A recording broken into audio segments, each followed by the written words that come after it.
Iniciando a nossa segunda parte da aula, eu quero aqui dizer a todos são bem-vindos e falando ainda da humanidade de Cristo, nós vamos dizer que uma vez Jesus, homem, ele exerceu aquilo a que se tinha proposto. Ele se fez pobre. Ele se fez pobre. Ele se fez pobre, conforme está escrito em 2 Coríntios, capítulo 8, versículo 9, um versículo assim, bastante conhecido. Porque já sabeis a graça de nosso Senhor Jesus Cristo, que sendo rico, observe que a abordagem aqui é acerca da graça. Acho que essa semana aqui todos passaram a entender melhor o que é graça. Aquele que Bolsonaro concedeu ao deputado Daniel. Culpado, mas foi agraciado. Foi isto que Jesus nos concedeu. Nos concedeu a sua graça. Aí Paulo diz, olha, vocês já sabem a graça do Senhor Jesus Cristo. E um dos elementos desta graça é que ele era rico, sendo rico, por amor de vós se fez pobre, para que pela sua pobreza nos enriquecesseis. Aqui é um mistério, ele se faz pobre. Isto nada mais é do que condescendência. Ele se fazer pobre. Ninguém poderia torná-lo pobre, mas ele se faz pobre. Pobre em muitos sentidos. Não é só no aspecto social que ele se faz pobre, em vários outros aspectos. Se faz pobre para quê? Para que nós fôssemos ricos. Então, essa é uma aplicação. Por que Jesus se fez homem? Por que Deus se fez homem? Para nos elevar a um patamar diferenciado ou igual àquele que ele tinha no princípio. Lucas, capítulo 22, versículo 27, Jesus mostra que alguns privilégios, alguns direitos, ele também abre mão desses privilégios e desses direitos, na condição de homem, Pois qual é maior? Jesus pergunta. Quem está à mesa ou quem serve? Porventura não é quem está à mesa? Eu, porém, entre vós sou aquele que serve. O que ele está dizendo nada mais é do que eu sou maior do que vocês, mas eu estou aqui para servir. Então, é isso que ele abre mão. Chama-se condescendência. Então, Jesus, embora sendo Deus, ele se apresentou como homem para servir. É importante que entendamos isto. Na humanidade de Cristo, não foi apenas Jesus se tornar homem, teve todo um projeto, uma postura, teve toda uma logística, teve todo um planejamento de ações, e agora ele se submete a esta vontade do Pai. Mateus 20, 28 diz que o Filho do Homem não veio para ser servido, mas para servir e dar a sua vida em resgate de muitos.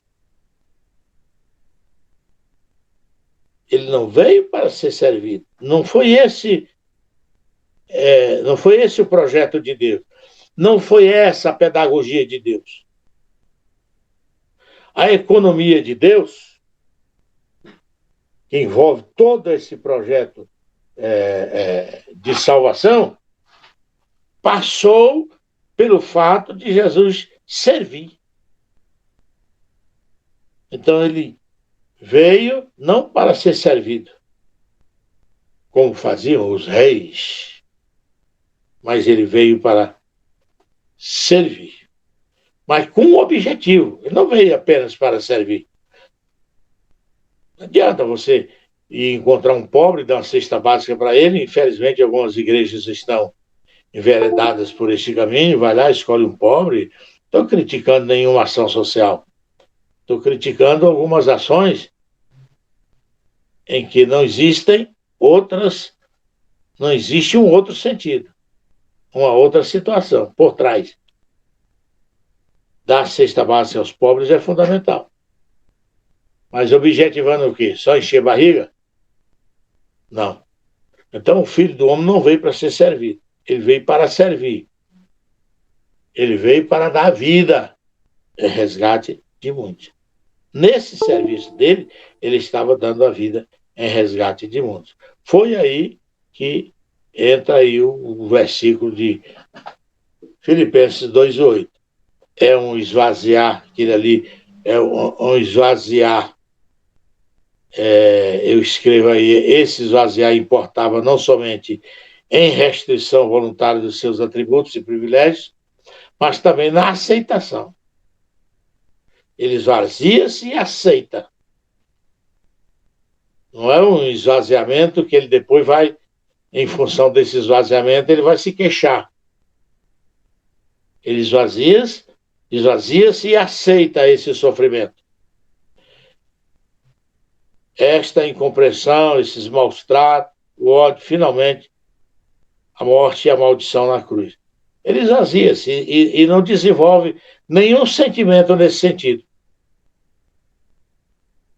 Ele esvazia-se na aceitação do sofrimento, na aceitação da incompreensão. Ele não retruca, ele é incompreendido, mas ele está tranquilo.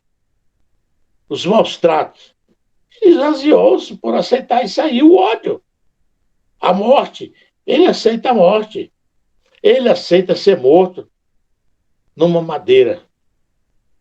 Então, foi uma aniquilação, conforme está escrito aí, Filipenses 2:7. Mas aniquilou-se a si mesmo, tomando a forma de servo, fazendo-se semelhante aos homens. Agora, em Hebreus nós temos aí uma visão panorâmica para a gente entender melhor esse esvaziamento de Jesus homem, que sendo Deus. Observe que Jesus não deixa de ser Deus. Mas na sua humanidade ele não vem se apresentar como Deus. E como ele não vem se apresentar como Deus? E como fazer isto? Não existe um outro processo, senão ele, pessoalmente, assumir esta condição. Porque não foi uma condição imposta pelo Pai. Ou você vai, ou... Não foi isso. Ele voluntariamente aceita esta condição de Cordeiro de Deus para tirar o pecado do mundo. Deus já tem isto como projeto. Ele se permite ser o Cordeiro de Deus antes da fundação do mundo, antes que houvesse mundo, antes que houvesse a materialidade, encerrando a primeira parte da eternidade, antes que os mundos fossem feitos. Lá já estava na economia de Deus, no projeto de Deus, projeto pedagógico de Deus. Lá já estava o Cordeiro na condição de sendo morto antes da fundação dos séculos. Isso que nós temos que entender. Não foi apenas o verbo se fazer carne e estar aí entre nós e aceitar os romanos levarem-o para a cruz e morrer. Não foi isso aí. Não é tão simples assim. Havia toda uma ação, foram 3 anos e meio. Mas antes desses 3 anos e meio, outras coisas aconteceram. Nós começamos esse diálogo aqui mostrando o seu nascimento já em Belém Efrata, uma profecia, mostrando o seu nascimento. E Herodes recebendo esse pessoal em casa e os príncipes dos fariseus dizendo não, o Messias vem nestas condições, vai nascer nessa cidade. E Jesus nasce conforme todas essas condições aí apresentadas. Então não foi só um nascer de um homem que depois se tornou Messias, que foi para a cruz e morreu na cruz crucificado, derramando o seu sangue. Isso aí foi o final das suas atividades. há toda uma abordagem aí da questão, por exemplo, da Páscoa.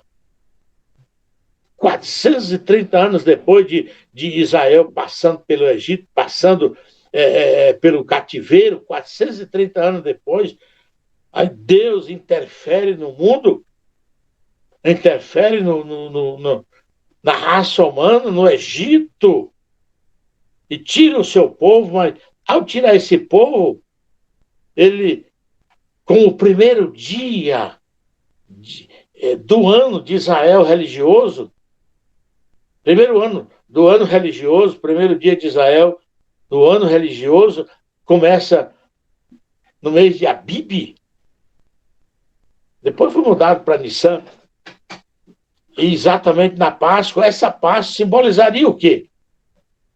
Simbolizaria o início de uma primeira aliança que, conforme Jeremias 33, ele vai mostrar a necessidade de uma nova aliança e que essa nova aliança só seria implementada através do nascimento, do crescimento, do desenvolvimento e morte, paixão e morte desse verbo que se fez carne. Então, o que está por trás da humanidade de Cristo não é apenas a vida de um homem que se introjetou no meio dos homens e aí ficou por isso mesmo. Não. Houve um homem, sim, que se fez carne. 100% homem. Ele habitou entre nós. Mas esse homem trazia consigo a proposta da nova aliança. E antes que ele houvesse derramado o seu sangue, antes que ele tivesse dado o seu corpo, ele diz, tomando o pão em suas mãos, ele diz, olha, esse pão representa o meu corpo que é partido por vós. Então, esse corpo que já estava sendo partido e que chegaria no ápice da cruz do Calvário. E esse cálice representa o meu sangue que é derramado por vós. Mas o sangue não havia sido derramado. Mas ali estava o homem que validaria esse testamento, essa nova aliança. Então, Jesus, homem, ele veio como sacerdote, como já leu aqui o nosso querido amigo pastor Cláudio, veio como sacerdote. E eu gostaria de ler esse versículo aqui, em Hebreus, que diz assim no versículo 1: porque todo sumo sacerdote, tomado dentre os homens, é constituído a favor dos homens nas coisas concernentes a Deus, para que ofereça dons e sacrifícios pelos pecados. Jesus assume essa condição de sacerdote. E é tomado dentre os homens. Então não poderia ser um Jesus descido numa nave espacial, aí montado numa estrela, montado num querubim, e agora se apresentasse, eu sou o sacerdote, eu sou um sacerdote. Não. A lei dizia que o sacerdote deveria ser tomado dentre os homens e que fosse constituído a favor dos homens nas coisas que se relacionassem com Deus e que oferecesse dons e sacrifícios pelos pecados. Só que há uma diferença. Jesus não veio oferecer dons e sacrifícios de animais, como diz Hebreus, mas o seu próprio corpo. É por isso que ele toma em suas mãos e diz: este é o meu corpo que é partido por vós. Este é o meu sangue que é derramado por vós. Isso Jesus o fez definitivamente. Agora, como eu tinha falado de um versículo Hebreus 2, 7 e 9, está escrito assim: tu fizeste um pouco menor do que os anjos, falando da pessoa de Jesus. De glória e de honra o coroaste, e o constituíste sobre as obras das tuas mãos. Isto aqui está falando da sua encarnação. Não está falando do Logos, por favor.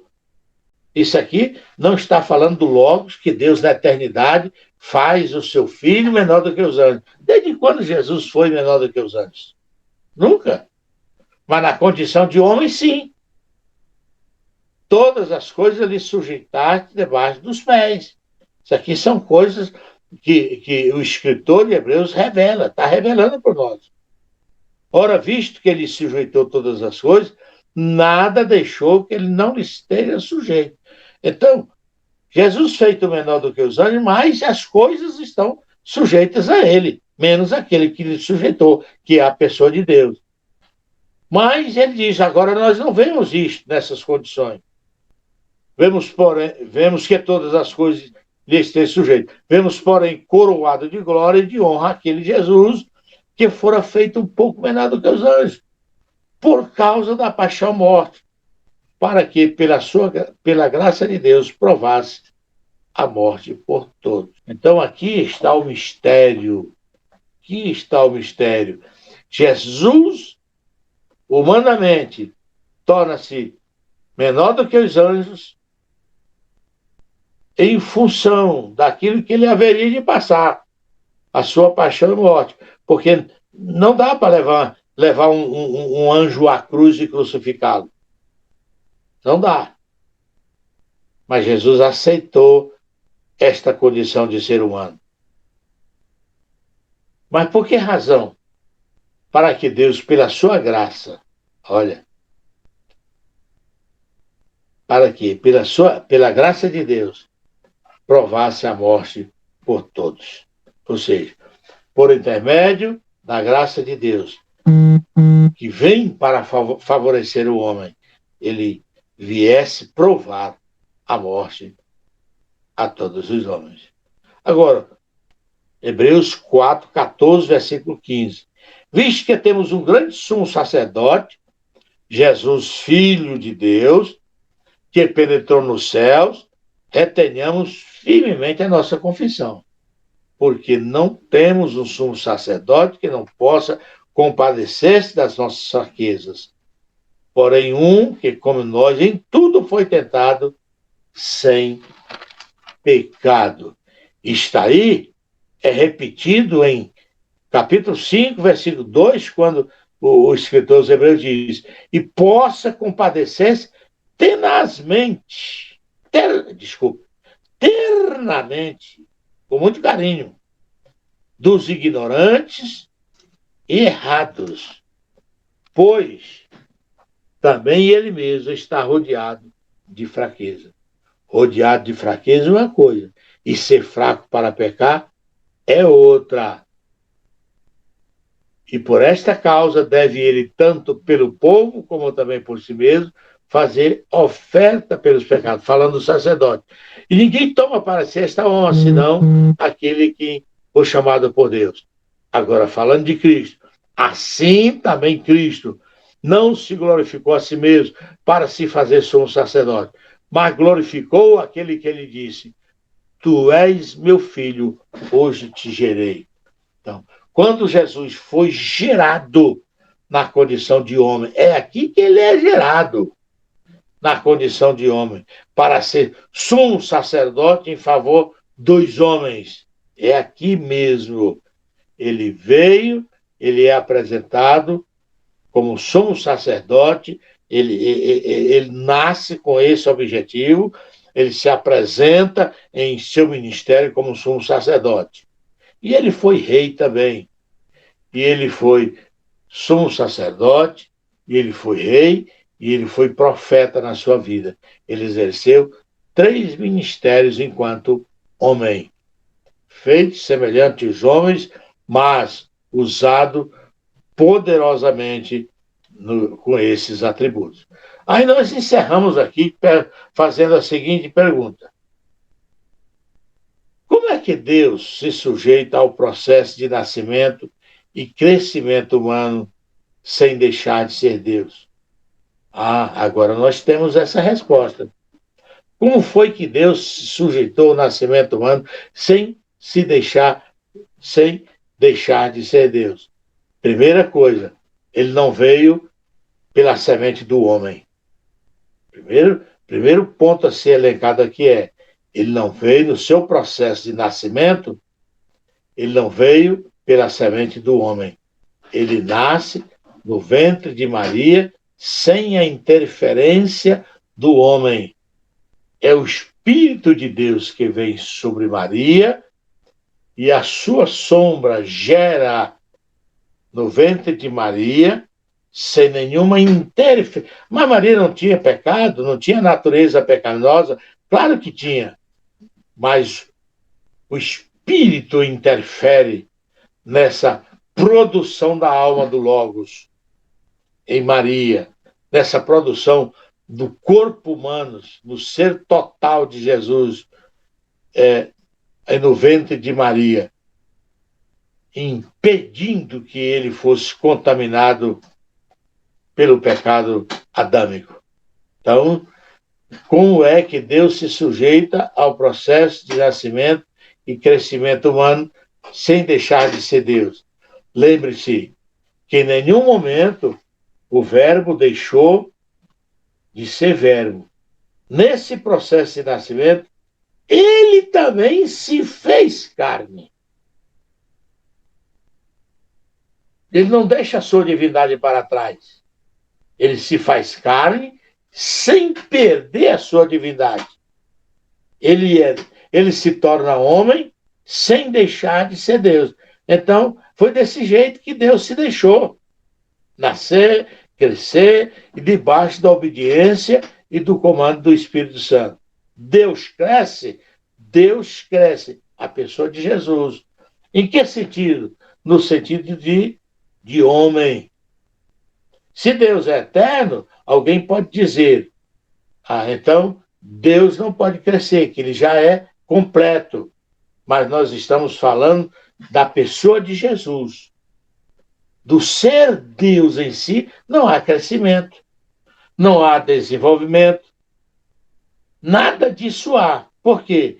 Porque Deus já é total. Ele já é pleno. Deus não se lhe acrescenta em nada. Agora, o verbo se fez carne. Esse verbo cresceu, esse verbo desenvolveu, esse verbo viveu entre nós, esse verbo foi para a cruz do Calvário e, na condição de homem, morreu. Paulo diz que Deus condenou o pecado do homem na carne do verbo. Esse verbo se fez carne. É ele que vai crescer, desenvolver, e não a pessoa divina. Muito bem, eu não sei se... Mas o questionamento é, se ele era verdadeiramente Deus, como poderia passar por esses estágios? Pronto, agora sim, podemos responder. É nesse ponto que consiste o grande mistério. Ele era verdadeiramente Deus e verdadeiramente humano. Se fosse só verdadeiramente Deus e não humano, ele não conseguiria passar por essas condições. Não, porque a sua imutabilidade não permitiria. Como é que a imutabilidade de Deus permitiria que ele se tornasse criança? Não. Aí é que está o mistério da natureza humana e das duas naturezas é uma única pessoa. Isso é maravilhoso, isso é sublime, isso é magnânimo. Era uma só pessoa, mas com duas naturezas que se relacionavam de uma maneira misteriosa que gera a dificuldade de compreensão. A gente tem essa dificuldade de compreender como Jesus Deus, Jesus homem. Quando um agia e quando a outra parava, né? Então isso aí, esse é um mistério. Que é interessante que lá no céu você não vai ter dúvida nenhuma. Quando você chega lá, é como se trocasse o chip da cabeça. Você já vai entender tudo. Exatamente. Agora, Cláudio, é importante que tenhamos essa informação. Sim. A pessoa divina em Jesus jamais interferiu no plano da salvação que deveria ser desenvolvido pela natureza humana. Seguiu normalmente, né, o curso da natureza humana. Quando o verbo se faz carne, então, ele se propõe, é aí que entra a economia divina, no que diz respeito à salvação. Ele vai salvar o homem na condição de homem. Porque salvar o homem na condição de Deus Isso aí o próprio Deus rejeitaria. Porque o homem, por Deus, ele estava condenado. O homem, por Deus, estava condenado. Então Deus precisaria condenar o homem e tributar ao homem justiça. É aquela colocação. Deus amou o homem. Por ele ter amado o homem, ele desejou salvá-lo. Mas a justiça de Deus era tamanha, é tamanha que não pode salvar o homem só porque é objeto do seu amor. Então o que Deus faz? Deus ama o homem, mas Deus pune o homem. Deus castiga o homem. Deus ajuiza o homem na pessoa de Jesus. Então tudo aquilo que a ira, o ódio, as cobranças, o pecado grosseiro do homem que agrediu a santidade de Deus, que o levaria para o inferno, Deus pune tudo isso aí. O homem não fica, nós não ficamos sem punições. A nossa punição, Jesus passou por ela. Nós fomos punidos em Cristo. Nós fomos condenados em Cristo. Agora, só que também em Cristo nós fomos justificados pela pessoa que ele era, pelo homem justo que ele era. Pelo homem justo que ele era, então nós fomos nele justificados.